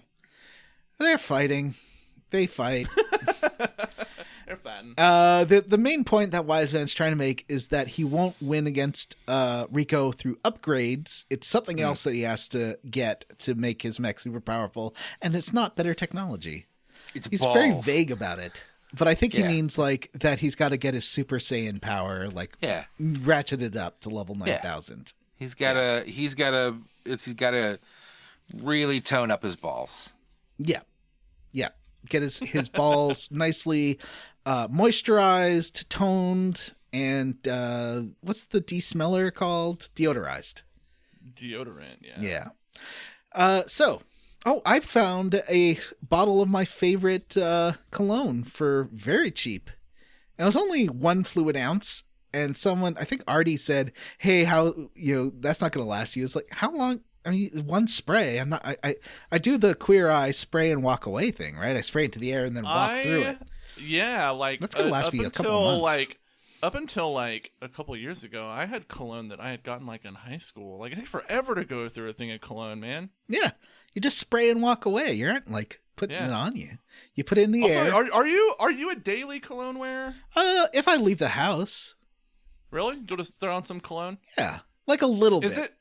Didn't I hear that Gen Z thinks cologne is cringe? They're gonna kill the cologne industry. Yeah, well, I think because a lot of people have like fragrance allergy, either fragrance sensitive or fragrance allergic. That's why I do the the spray in the air and walk through it method because it makes you stink a lot That's less. what I do Yeah. too. Yeah, It's a lot more subtle. Yeah.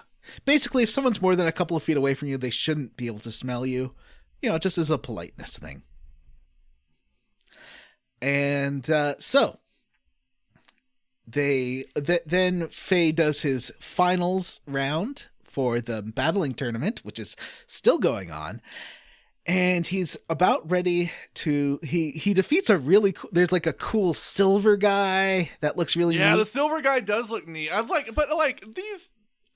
silver guy didn't look like a robot.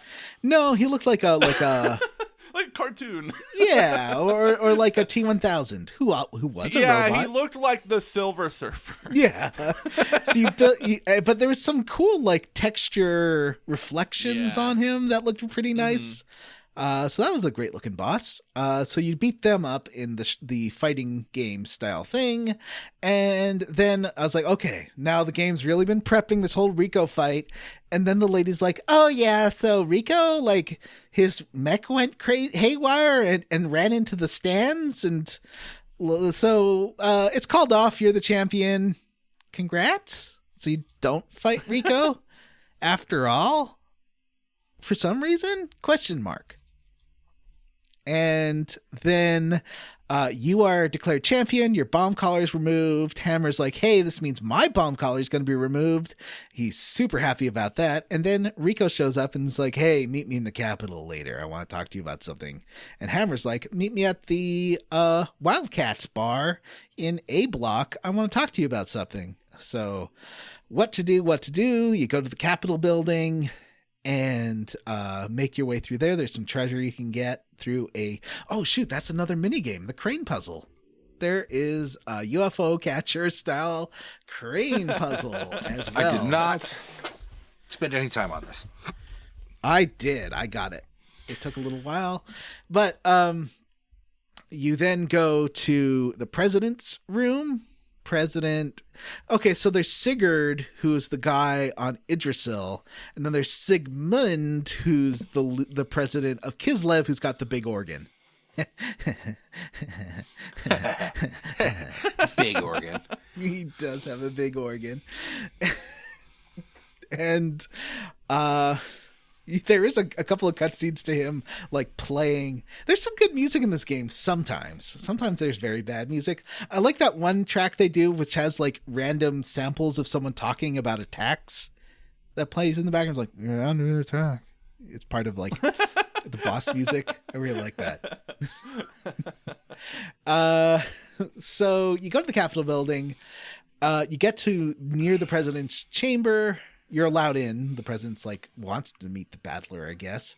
And as you go meet Sigmund, Rico drops from the ceiling and then runs away in a confusing moment. I was a little confused by this. And then cut to you control Rico as he's trying to get away from guards who are sent after him because the president guy assumes that this is some kind of assassination attempt. And Rico runs into this side room of the Capitol building and smells this perfume. And he's like, this perfume, it reminds me of my childhood. Cut to his childhood. Rico was made fun of by the other children. He didn't go to school. The other kids call him a freak. Is Rico a beastoid? He's like, I'm going to be a demi-human, aren't I? And he's like, did you like, Mom, is my dad a monster? And she's like, oh, it's not like that. I just had to leave your father. Things weren't working out.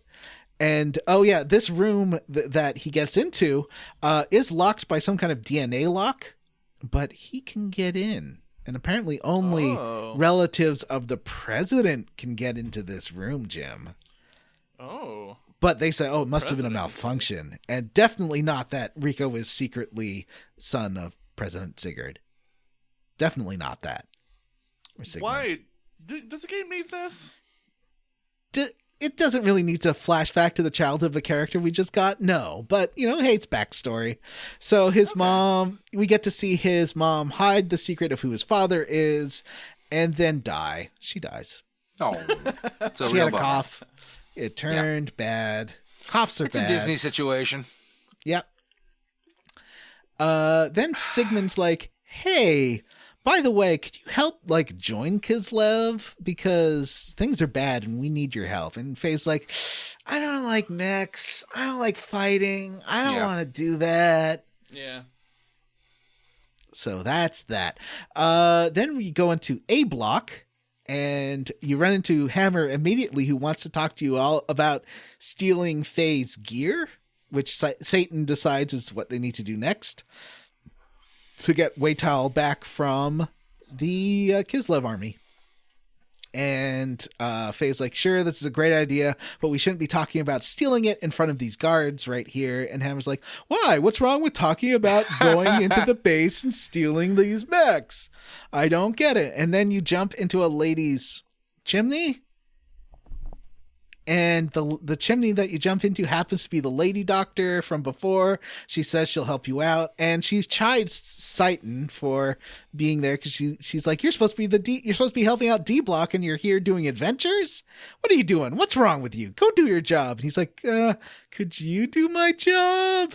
She says, okay. Because there's not much for her to do in A block because they already have a lot of doctors. So she's going to go back. You know, I'm glad the game covered that little detail. Like, everyone was asking if Satan's here adventuring, who's taking care of the sick people. They need a doctor. Yeah, exactly. So then in the lady's house, they develop a plan for stealing the Welltall, because there's two ways in. You can get in through a secret entrance in the battle arena, Toshinden, or there's a secret entrance in the train terminal. And this part gets really confusing. They say they'll go in through the battle arena, maybe the train tunnel, and then they go to D block and all the battle boys are there and the battle girls. Oh, one thing we should note, the outfits for the battle boys and the battle girls, super horny. Yeah, the guys are like wearing chaps and jock straps, and the girls are wearing battle bikinis. Boys are called battlers. Girls are called Amazonesses. I mean, you could just call them Amazons. Amazons, well, Yeah. in the colonial description of them, they're female. But anyway. So the Amazonesses and the Battle Boys join up with you. They're going to help you because now you're the boss since Rico is gone and you're the champ. So you're the leader of the Battle Boys. And they're like, hey, we need you to help Rico. Rico is captured and they're going to make him fight a dinosaur, which is very dangerous. Please save him. And Faye's like, well, if you think about it, the Battle Arena Toshinden is on the way. So we're not helping him because we're nice. We're helping him because it's on the way. Yeah, so why do they have to make all these excuses? This guy hasn't done much to earn your ire. In fact, he's been pretty nice to you for the most part. I don't understand. Why is Faye being a dick? I don't know. I guess waking up injured and having a group of people be like, fight us! I would be like, fuck all of you forever. Right. So, boy, we got a lot left. We got to get through this shit. Let's go. Oh yeah, we're going through it. We're going through it. Bang. Don't make excuses. So you Let's hop go. on a train.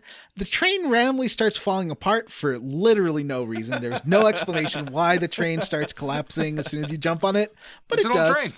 It's an old train. You get into the tunnels. You go through the vents here. It's a whole dungeon. You have to get a key. What I like is, it's like something out of The Simpsons. The two guards that you keep following around this facility are like, I'm going to put this master key here in this cabinet. This is the key that unlocks the whole base. It's got to be nice and secure right here. I hope nobody steals my pie. And then you steal the pie, you get the key, and you get to the gear hangar and steal the Whitehall, which is great. Except, hey, remember that attack that was going to be happened? Going to happen? There was going to be an attack. No. Ellie has talked to her lady pilot friend Domina, girl talk, like, hey, girl to girl, don't you think it's bad that we're genociding? Because, like, Yeah. you used to be one of these lamb people, and Domina's like, Yeah, I thought that was a good bit of character background, that this, like, super enthusiastic murderer of lambs used to be a lamb herself. Yeah. But she's like, don't put me in with those gross, yeah, I'm going to kill them. disgusting lambs. Who cares what these lambs think? So, Like, the meanwhile, Emperor picked me. so looks like they're about to attack. And you take the gear up the elevator, and Rico's right there fighting a dinosaur. The dinosaur is the same dinosaur from the forest, same kind of dinosaur. Rancor. Your notes say this. I don't know. What? I just fight didn't a recognize dinosaur? it. No, there's no dinosaurs. Oh, yeah. No, there's so a it is- dinosaur. This says it's the same one from part 1, and I was like, huh? Yeah, from the first chunker. That awful T-Rex model. Yeah.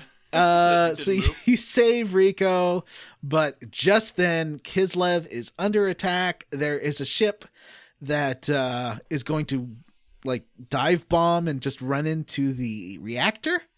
They're just going to use the ship like a missile, which seems like a bad idea. Rico and Faye are like, we got to get into our mechs and turn them off. So, like, Rico gets his mech. They get you. I thought this was kind of cool. Yeah, this is great. So you jump up to try and stop the ship from ramming the nuclear reactor, and then Ellie shows up, and Faye's like, hey, give me a sec, Rico. I need to talk to her one-on-one. Okay, straight talk. You're going to ram the ship into the reactor. How can you do this? And she's like, no, my job's just to protect the Hecht. I have nothing to do with what the Hecht's going to do. And Faye's like, that's not true. And you know it. This is going to kill a lot of people. So why don't you help us? And she's like, I can't. So Faye and Rico start trying to point it the other direction, and then they're worried because they did manage to point it away from the nuclear site, but then it's going to hit a residential district, and who comes to save them but Ellie? She's like, I'm going to help, but she doesn't stop helping, and then her suit starts exploding because she's helping too much. It does crash into part of the city, but it seems like a part of the city no one cares about, so it's fine. That's the vibe I got too. Like, it'll just kill, like, these people don't even really matter. Yeah. I mean, They're just like nothing. It's Faye said it's fine. Don't worry about it. Yeah. We called the Emperor. He said it's fine. So then Hammer's like, okay, you got your suits back. What we should do now to get out of the capital region is steal the super secret airship, the secret weapon under development. It's called the Goliath, and it'll stop any counterattack that Kislev might do against Aveh for the attack on the... Oh, and also you do fight a bunch of mechs, I should mention. And Domina, you do fight her too. I shouldn't skip over all these, like, 5 boss fights in a row that you do fight. They're all super hard. Nope. It is quite It's easy. weird how easy this game is. Yeah. Yeah. That's why as soon as the game gets difficult, I will put time into that stupid combo system. But for now, I don't really need to bother. No, you don't. No. So, But it's neat when you do 1,000 fucking damage. yeah, for sure. So Faye and gang go out to get the ship, and Ellie decides to join up too, which is great. And there's a whole dungeon here where you go on conveyor belts, and then you have to, like, do switches to go on different conveyor belts, and it's a whole thing. There's not much dialogue in here or anything. Yeah. But you get the ship, and then Satan's like, hey, did you steal the ship and not know how to fly it? And Faye's like, oh, I don't know. And Satan's like, fine, I'll figure out how to fly it. So you get into the ship, and as soon as you figure out how to run it, you're in the Goliath. You got an airship. There's some really cool scenes of it flying out of the hangar. The ship looks great. What an awesome ship design. It's got 1 million propellers on it. It looks like this really cool big flying battleship. And guess who shows up? One of the I don't know where he falls. It seems like he's like a sub-manager to Emperor Cain. Graf is like Sort of, yeah, he's middle management, right? I cannot tell. I don't know what Graf's deal is. I don't. Graf, Okay. I think, is a demon or something. Yeah, no, he's part of Jug End, I think. He knows, He's a monster. He knows Faye's dad. And Graf says, hey, it's too soon for you to have Kill an Faye's airship. dad. I won't let you have it. And then Faye's like, all right, I'm going to get in my mech. And so Rico and Ellie run off to dead. get in their mechs. But then Hammer's like, hey, I could use the gun. I can help too. And Titan's like, yeah, go use that gun and aim it and shoot it. And he has to like explain 5 times how a gun works to Hammer. But Hammer does shoot Graf, and it seems to like get him away. So that's great. I guess. Yeah. So that's good.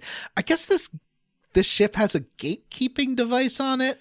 So I had to Google that. Yeah, it's I don't think you know. I don't think you're a true fan, so maybe you shouldn't have an opinion on this. The Yep. gatekeeper. The gatekeeper is, I don't know if it's a person or a thing that allows entry If into you ever watched Solaris. Gundam and Evangelion, then maybe you shouldn't be commenting on Xenogears, Jim.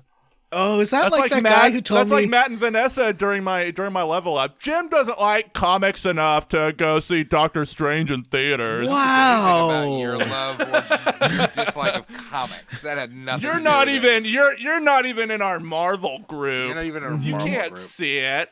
Wow. So, It's jealousy. We're so jealous that you've already seen it, and we both want to see it so bad. well, I'm seeing it tonight, so it's fine. Well, fuck you. I'll see it in a week. Cut to Faye says, hey, we got our ship, it's great, the ship's wonderful, everyone loves the ship, nothing bad's gonna happen because we're flying away from all the armies. That's the path that Satan has routed for everyone. But then cut to Bart, and Bart is alive. Bart?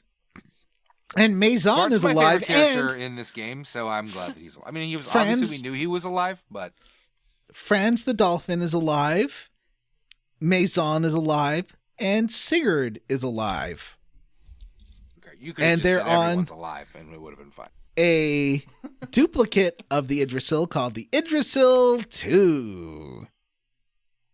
And they see this Kislev ship, and they're like, it's coming to take revenge for the attack on Kislev, so we got to shoot it down. And he decides to prep the Bart missiles. And once again, Sigurd and Maison say, hey, don't attack it yet. We don't know what we're shooting at. There might be something. And he's like, no, Bart missiles. I got these new missiles. They're great. Yep, use the Bart missiles. Do the Bart man. And so they do it. And they shoot down the Goliath. Unfortunately, the Goliath was like coming right for them. So when they shoot it down and everyone gets into their escape pods, and there's a whole deal with that we don't really need to get into, it does crash into the Idrisil too. Oh. And meanwhile, Ramses is there, is like checking signals, and he hears the explosion. He's wondering what's happening. Why do lambs have access to a gatekeeper device? And then Graf just bloops in. He's like, hey, Ramses, the guy you're after is on that ship. You should go check it out. And Ramses is like, what? Graf, what are you doing here? He's like, and Graf's like, just go check out the ship. And then Graf and Miang have a moment together. And Graf's like, Miang, your Jedi tricks won't work on me. And she says, yeah, but you've been helping me in the background, haven't you? And he says, yeah, kinda. Back to the floating brain guys. We should mention they do look like they're in the TMNT Terradrome. They're like floating in like these things around a big circle thing, and there's screens everywhere. They say that Ramses is after him and not doing his job, which is keeping an eye on the lambs. What does this mean? And then What are they doing? suddenly they get a Zoom call from Emperor Kane. I have the whole scene here. It's pretty great. They say that Ramses's orders are to excavate the anima relics in Ignis and watch over the lambs. And then the blue guy's like, oh, we can recover the anima relics anytime. Besides, he is on the ship. Ramses is probably after him. So it was the trauma. Nay, in this case, Nigret, it was the severe external wounds. According to this memory cube, we found multiple subjects around him that possess the animus factor. Is it Sufrati, the subject of the M project? Yes. Coincidence? Nay, it is beyond that. They were attracted to him, or unexpectedly, it's developing into the same condition as 500 years ago. That does not rule out the possibility he planned his away intentionally. The transfer point This is the one that made me laugh. Like Akuvi. The transfer point is Akuvi. It's near the Thames. If it's Akuvi, Krellion's headed that way. Krellion? Himself? What for? It seems they found it. For over 4,000 years, he searched for Zebuim's legacy. Legacy. Is that the technology he was talking about? And then the Emperor zooms in. Yes, molecular engineering, nanotechnology, the land of all creations, the capital of Zebuim culture, resting beneath the ocean of Aquavi. For 19 years, the ethos kept it secret. Is this acceptable, Kane? Yes, it will do for now. 19 years, that coincidence with the time when the Earth shifted. Indeed. But I don't understand. That technology doesn't seem that crucial to us. He is a lamb. Giving him the ability to do as he wishes is questionable. There are times when we do not even know what he is thinking. Let it be. I will take the responsibility for that. On another matter. Weren't you going to eliminate it?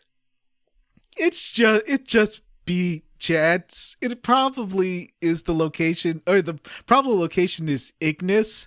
Anyway, I never believed it would be eliminated so easily. The purge was a failure. This shall never happen again. If the Animus This are was together, hilarious at first, but it's gone on too long. it's almost done. If the Animus are together, it is all the more reason. Yes. Kane, why are you so concerned about it? To us, he is insignificant. It could only be a poison to us. It could never be a remedy. Here's a great word. God, I swear to God. Anon one of these LB. You don't still believe that, do you? That is merely an illusion. Not even an ideal. The result, is it the emotion you have long forgotten? ...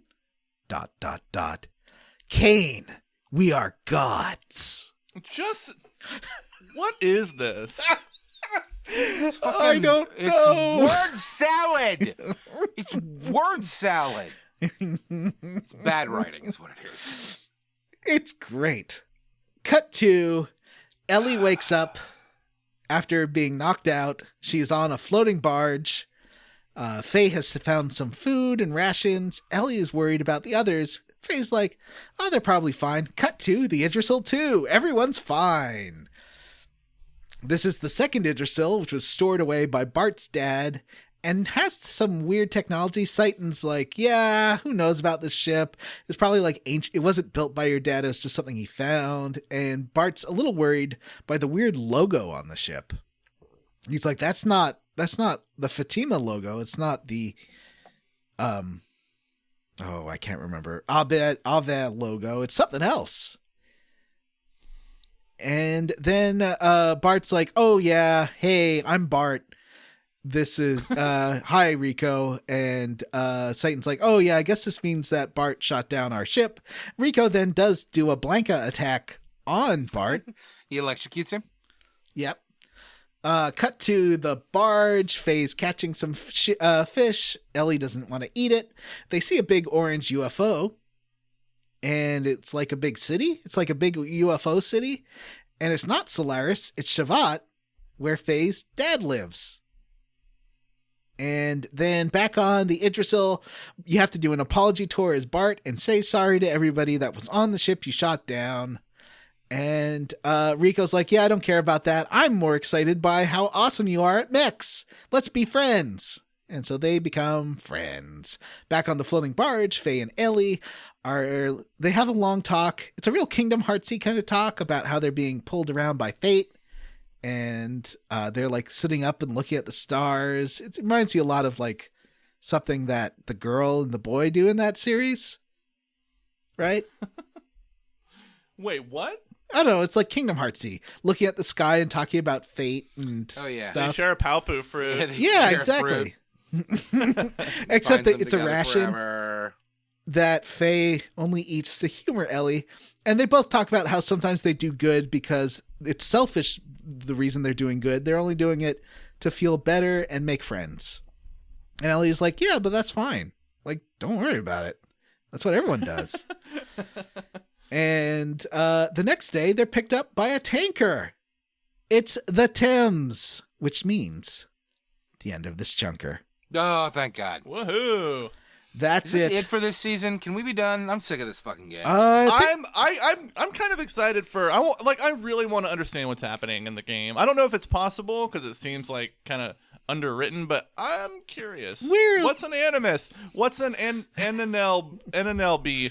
I don't know. What's up with Graph? I What's think the going on animus with are like Kane? Faye's friends. I think each one of them's an anima, and it's like the M Project where they're all together 500 years ago, and it's happening. I don't know. What happened 19 years ago? Was that when Faye was born? I don't know. I don't know. Is Faye 19? I don't know. Hey, Matt, guess what I segment don't it is? fucking know. Oh, John's bullshit minigame corner. There's 3 whole mini games here. Wait. So many. Hold on. Did we skip over Faye's dad? That was No. kind of We didn't skip revealed over in it at this, all. right? Well, there was that whole part where he was talking to Wise Man about his dad. Did I miss something? Wise man. Yeah. No. Okay. Maybe I just. Yeah, blanked yeah, out we on talked about Wise Man and his Okay. dad. So the mini games are the Metronome, which has like a series. If you stop it in the middle, you get more gil for as many as you can do in a row. It does not seem worth the time. You can just grind, so I didn't really bother. Then there's the battling game. And this is like if Xenogears were more of a Dissidia, more of like a fighting game. It actually, I think the combat should have been this. Like, this is much better mech combat than the actual mech combat in the game. Yeah. So, you know, it's pretty good. And it feels like this is what Dissidia became. Have you played Dissidia, Jim? No, I haven't. It's like Final Fantasy characters zooming around, they fly. It's like if that fighting scene from Advent Children where they're all like jumping off of columns and going up, if that was a fighting game. Oh. It's that's not cool. it's very cinematic. It's pretty fun. Anyway, yeah, That it sounds reminds me of neat. that. Finally, there's a crane puzzle where to get a chest, you have to get a crane hook in the right position so you can jump off of it. It's not, I had to look this up because it seems like you're going to hook the chest with the crane. That is not the answer. The answer is to get it near where the chest is so you can jump off the crane. Next time on Square Roots, we're going to enter the Ethos transport ship. Sweet. We're over halfway through this game. Yeah. We're making good progress. Yeah. I want to know about Xenogears. Uh-huh. Because they're throwing around a lot of words. I don't know what any of them mean. Yeah. What are you roundly for or squarely against this chunker, Jim? I'm going to say I'm roundly for all of the nonsense words. I don't have a lot of faith that it will all come together into a big coherent thing, but I hope it does, and I'm excited to learn more about it. It's got some interesting lore. What about you, John? Well, I am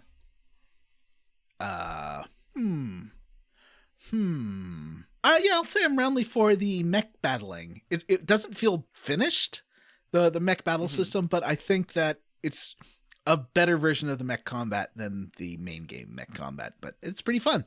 Seems like a good mini game. Yeah. Let's wait for Matt Oh, Matt said to skip him. Okay. Matt is not roundly for or squarely against anything. Patreon. We have a Patreon. $3 a month gets you every single bonus episode. This month's a little different. It's going to be a fun level up bonus game thing where we talk about game collections and what games are worth in a sort of Price is Right style quiz game.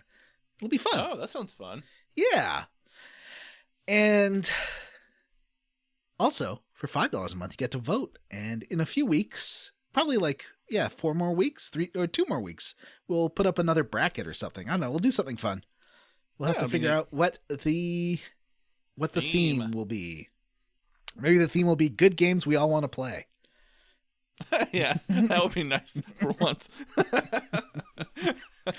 But also, no matter what you give, if it's $1, if it's $1,000, we don't have enough $1,000. We should put a special tier where $1,000 a month, we get a 30-second Zoom call with all of us saying thank you while we spend your money. For $1,000, we'll put you in a group chat with us and we'll turn notifications off for. How dare you? Oh man. I gotta say, okay, we're just friends here, right? Can I make a little offhand remark? I don't like when shows have a Patreon and they're like, oh yeah, interact with us on our Discord. As part of their Patreon bonus, they give you a link to the Discord, and then they never interact with this Discord that you're paying for.